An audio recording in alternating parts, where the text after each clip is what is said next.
প্রিয় উপস্থিতি, এই জন্য দুনিয়ার মধ্যে দুই প্রকারের মানুষ আছে। এক প্রকারের মানুষ দুনিয়া নিয়ে কি হয়ে গেছে, সন্তুষ্ট হয়ে গেছে। মানুষ দুনিয়া নিয়ে কি হয় নাই, সন্তুষ্ট হয় নাই। এই জন্য আল্লাহ বলছেন ইন্নাল্লাযীনা লা ইয়ারজুনা লিকাআনা, হ্যাঁ, ওয়ারাদু বিল হায়াতিদ দুনিয়া। কাফেরদের আলোচনা করছেন আল্লাহ, যে তারা আমার আখিরাতের কোনো আশা ভরসা করে না, আখিরাতের কোনো চিন্তা ভাবনা তাদের ভিতর নাই। ওয়ারাদু বিল হায়াতিদ দুনিয়া, তারা দুনিয়ার জীবন নিয়ে কি হয়ে গেছে, সন্তুষ্ট হয়ে গেছে। ওয়াতমাআন্নু বিহা, তারা এটা নিয়ে খুব ইতমিনান হয়ে গেছে, একেবারে তারা পরম তুষ্টিতে তারা আপনার আছে। ওয়াল্লাযীনা হুম আন আয়াতিনা গাফিলুন, এই কাফেররা হচ্ছে তারা আখিরাতের ব্যাপারে একেবারে গাফেল। যে আল্লাহ তাআলা বলছেন যে উলাইকা মাওয়াহুমুন নার বিমা কানু ইয়াকসিবুন, এই আখিরাত থেকে বিচ্যুত হয়ে যাওয়া, ধারণা থেকে মুক্ত হয়ে যাওয়া, এটাই মানুষকে জাহান্নামের দিকে নিয়ে যাবে। তাহলে প্রিয় উপস্থিতি, আখিরাত এবং দুনিয়ার ধারণাটা আমাকে আগে জেনে নিতে হবে, আখিরাত কি আর দুনিয়া কি। তাহলে দুনিয়া এটি হচ্ছে আমার জন্য মাজরাআতুল আখিরা, আখিরাতের শস্যক্ষেত হচ্ছে এই দুনিয়া, এখানে আমাকে কাজ করতে হবে, আর আখিরাতে সেটার রেজাল্ট ফসল আমরা ভোগ করবো ইনশাআল্লাহ। এই জন্য আল্লাহ তাআলা মানুষগুলোকে দুই ভাগে ভাগ করেছেন। ফমিনান নাস, মানুষের ভিতরে এমন কিছু মানুষ আছে, মান ইয়াকুলু রাব্বানা আতিনা ফিদ দুনিয়া ওয়া মা লাহু ফিল আখিরাতি মিন খলাক, তারা বলে আল্লাহ যা দেওয়া তুমি আমাদেরকে দুনিয়াতে দিয়ে দাও, আমার আখিরাতের কি নাই, কোনো প্রয়োজন নাই। আল্লাহ বলে ওয়া মা লাহু ফিল আখিরাতি মিন খলাক, আখিরাতে তার জন্য কোনো অংশ নাই।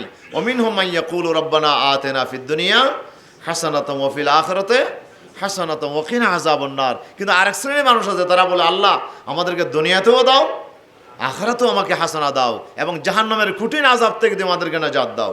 এই জন্য আল্লাহ তাআলা বলছেন মান কানা ইউরিদুল আজলাতা আজ্জালনা লাহু ফিহা মা নাশা লিমান নুরিদু সুম্মা জাআলনা লাহু জাহান্নাম ইয়াসলাহা মাযমুমান মাদহুরা ওয়া মান আরাদাল আখিরাতা ওয়া সাআ লাহা সা'য়াহা ওয়া হুয়া মুমিন ফাউলাইকা কানা সা'য়ুহুম মাশকুরা।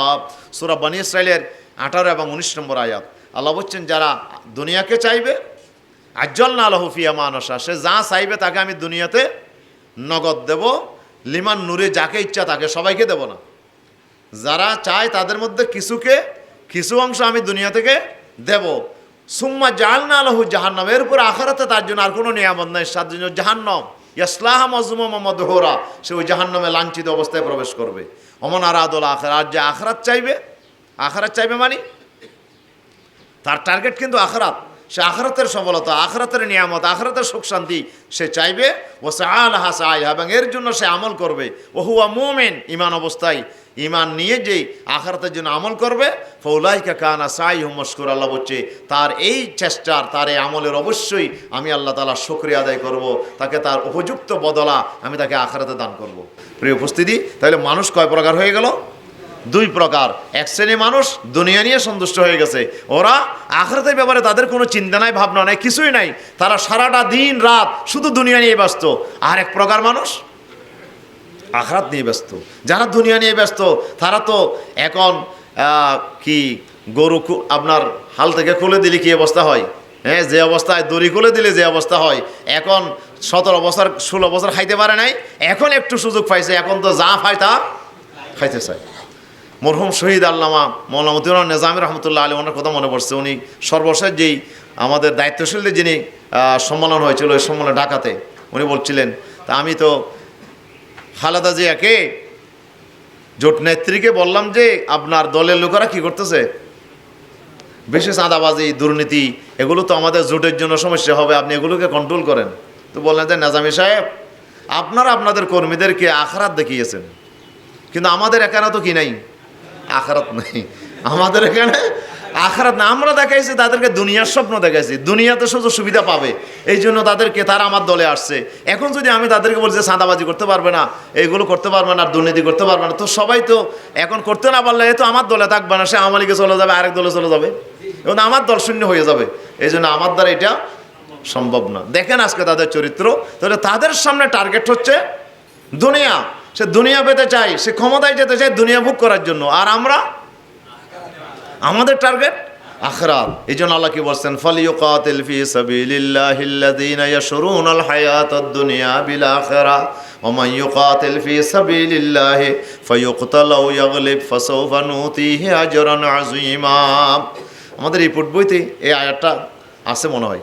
আল্লাহ তাআলা বলছেন যে এই আন্দোলন কে করবে? আন্দোলনের যোগ্যতাকে রাখে ফালিয়ুকাতিল ফি সাবিলিল্লাহ। এই আন্দোলনের যোগ্যতা তারাই যারা ইয়াশরুনুল হায়াতুদ দুনিয়া বিল আখিরা, যারা দুনিয়ার জীবনের আরামায়েশকে, সুখ শান্তিকে, মুখ বিলাসিতাকে আখিরাতের বিনিময়ে কি করে দিতে পারছে? বিক্রি করে দিতে পারছে।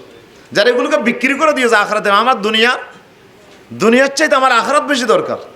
দুনিয়াও দরকার, তবে দুনিয়াটা বেশি না, দুনিয়াটা যতটুকু আমার প্রয়োজন চাহিদা মতো, কিন্তু দুনিয়ার পরে আমার বেশি দরকার কি?